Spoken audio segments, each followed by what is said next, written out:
Petro Poroshenko will have a hard time winning back hearts and minds in this city. As the people of Donetsk sweep up the debris of their homes and livelihoods, they are hardened against a president they say is killing his own people. We are Ukrainian, but they kill us, this man says. So we probably need our own country, because these people in Kiev, they are not brothers for us. The shells hit these homes days ago, but the tears are still fresh. We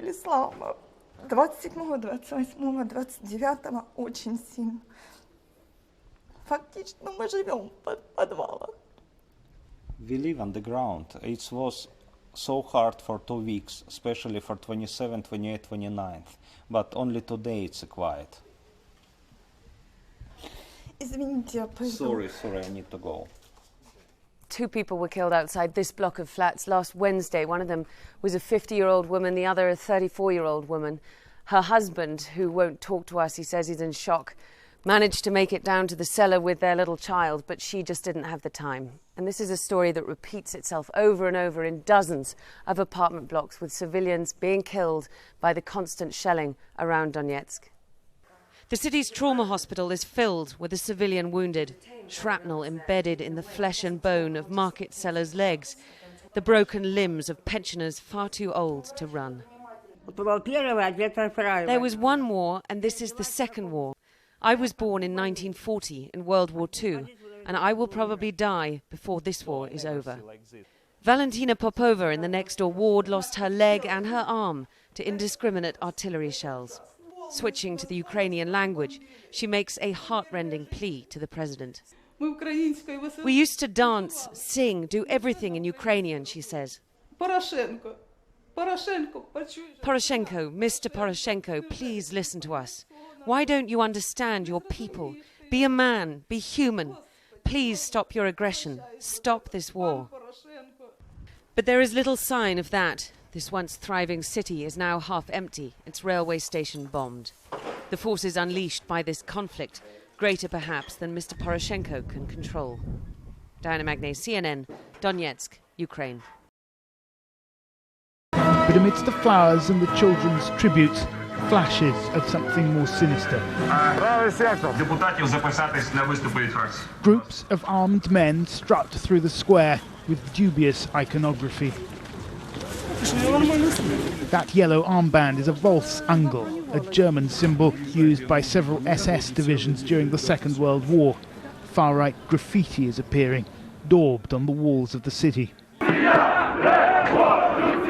But the most organised and perhaps the most effective were a small number of far-right groups.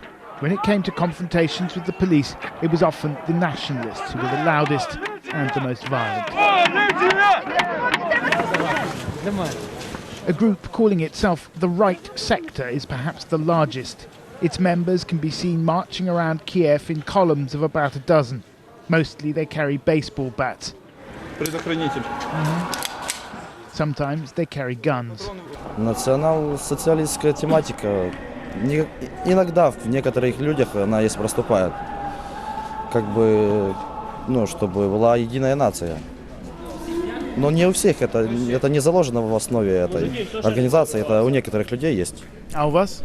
У меня лично есть. В смысле? Объясните. Мне как бы нравится эта идея единой нации. Я хочу, чтобы нация была единая, чтобы один народ, одна страна, одна нация. А это подразумевается что? Как бы, чтобы чистая нация. Не то, что там, как бы у Гитлера как было, в своем роде немножко, маленько, но было, чтобы своя нация. What about the East, I asked? What about Crimea, where many Ukrainians feel close historical ties to Russia? Кому нравится Россия, пусть едут в Россию. Украина будет только для украинцев.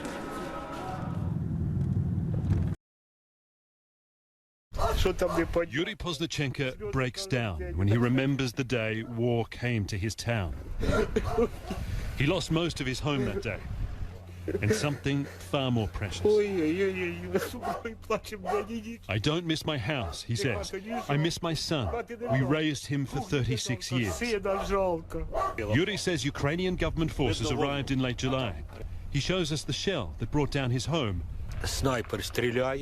and describes how his son was shot in the chest and died moments later. This town, Stepanovka, is only a short drive from the Russian border.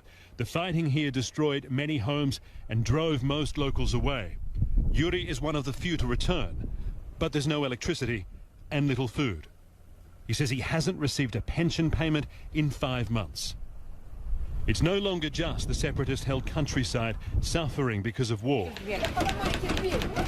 This angry, scared crowd is waiting outside a bank in Donetsk, the region's largest city. Many are also unpaid pensioners, but now they're cut off from their savings as well. The Ukrainian president has ordered the few remaining state banks in separatist territory to close, so they stand in the cold, desperately hoping the doors will open. Извините, сколько человек здесь? 260.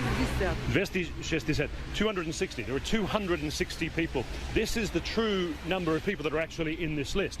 People come here, put their names down in this book, and they're given a number. At the moment, still pretty early in the morning, it's already up to 260. I have no money, this woman says.